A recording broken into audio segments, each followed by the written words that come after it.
It's a wildly confronting experience to meet somebody else when you look in a mirror. And then I walked away from them. I remember very vividly, well, it's okay, you're the same person. And then I looked at everybody, and essentially everybody looked at me and waved their head and said, no, you're somebody completely different. You've changed. And I'm saying, well, perhaps aesthetically I've changed, but as a person, I'm the same person inside. And everybody essentially went, no, you're not.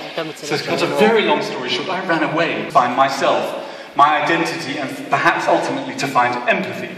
I did, in a way, a very childish way, an immature way, but it sent me on a journey. And I remember very early on in that journey, having picked up a camera, I met another man.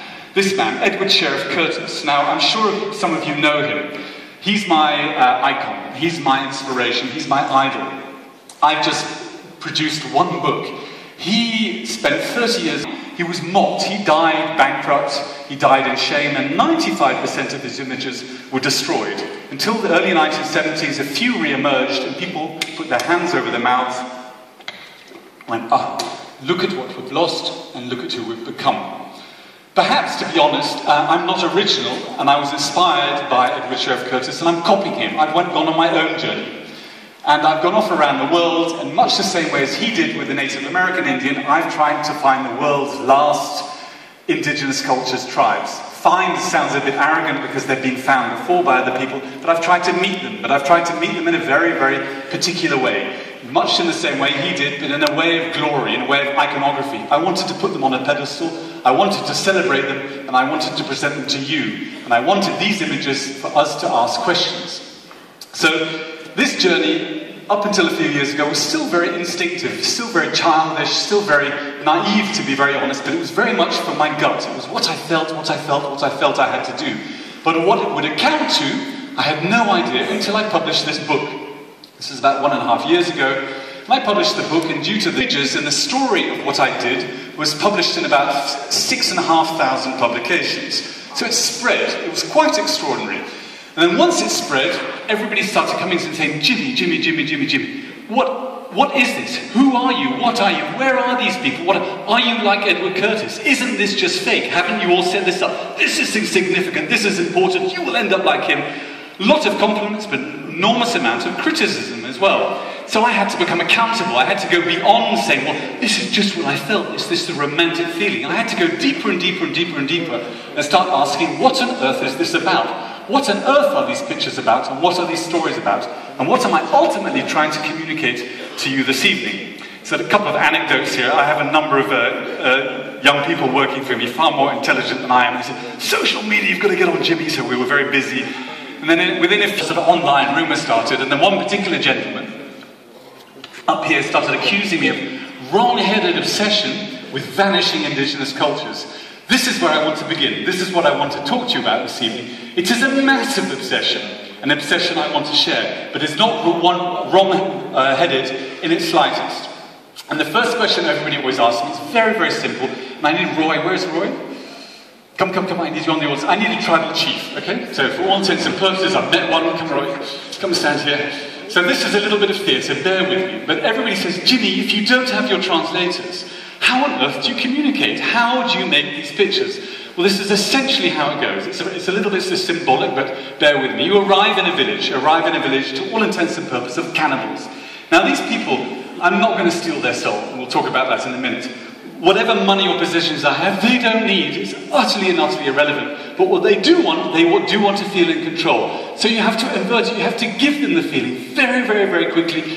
They are the most powerful, they're the most deadly. I give in, I submit, I surrender. You essentially have to become a dog. Lie on the floor, not literally with your legs and your arms and your tongue hanging out in the air, but you have to succumb and say, you are the boss, you are the boss, you are the boss. And often, it goes on for, sometimes, in one particular case, it was a couple of weeks. We just sat there in the middle of the village, and they came up and they spat at me, and they kicked me, and they punched me. They weren't ultimately going to hurt me, but they just wanted to assert their authority. We are stronger, we are stronger. And I essentially said, you are, you are, you are. But then eventually something happens. They get bored. This guy's still sitting there, you know, and they start all walking away. And then eventually there's one of them left over, and today it's you.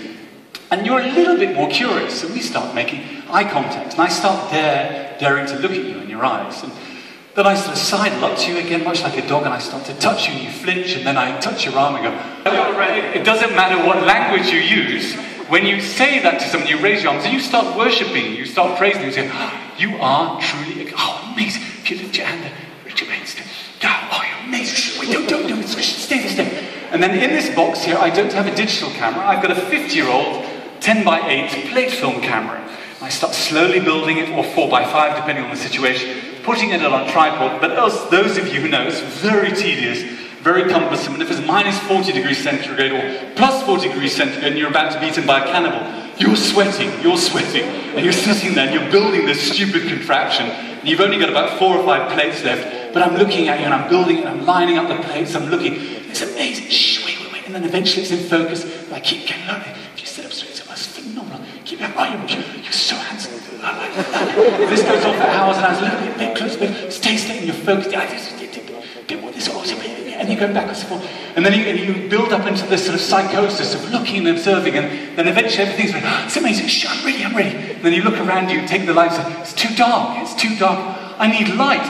And then eventually, slowly, the other villagers start coming back. I need you three. Come. Quick. Yeah, come quickly. And slowly the other villagers start coming back because they're curious. What's this strange process going? You're back, great. So, and what I've got a pile of big reflectors. I say, come. You see the sun up there? You've got to grab the sun, you've got to bounce it on the face. And you've got to come here, quick. You've got to get low. See the shadows here? See the shadows? You've got to light up the face. Shh. Get down, concentrate, arms open. You see that? Shh. Look what you're doing up there. See the shadow. And then you hear, come. Here's another bit of sun. There's the sun. Where is it? There. See the sun there? And you've got to bounce it in there. But then everybody's ready. Oh, you're in the way. Oh, Jesus, move over a bit. Come on, concentrate. Down. Stay still. Back straight. Hands up.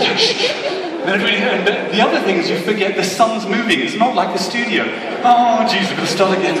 No, he's doing it. And the whole time, and he sort of start going around, you essentially become like sort of Mr. Bean behind this stuff. Calm down. We're not finished yet, okay? And then you're there, and you get low, and you go, shh, concentrate. Got it, arms down. Show me your muscles. Okay, shh. And I need 5 seconds of a shutter speed. It's a very slow film, it's 50 ISO, it's very dark, but it's very beautiful. The light finally